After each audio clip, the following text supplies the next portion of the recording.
busog na naman sa kilig ang Team Maybe. Sa mukbang at food challenge ni Raisa May Dizon at Bimby Aquino.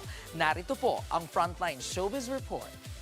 Takbo po doon. Yes. Naki-hop on the trend na rin ang tambalang Maybe sa Rock, Kasi Paper, kasama Scissors kita. Food Challenge.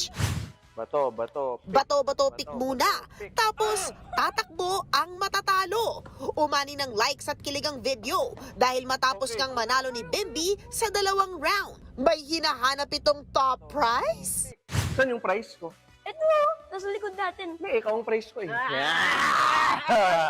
Si Bimby, gumaganon, pero eto pa nga. Bimby x Riza talks naman ang peg ng tambalan habang nagmumukbang. At si Bimby may bato na agad na tanong. Are you happy that we Super reunited? super happy. Bim, ang laki mo ng tao. Ikaw din. Ang sobrang ano ka na, You sobrang also. mature ka na. Naging dalaga ka Pero same talaga. ka pa rin na sweet, clingy, Oo. bait.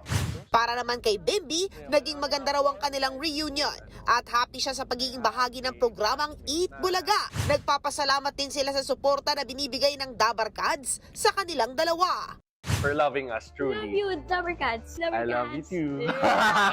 Hindi po. Nagbabalita mula sa Frontline, MJ Marfori, News 5. Mga kapatid, Jervy Wrightson po. Eto na nga.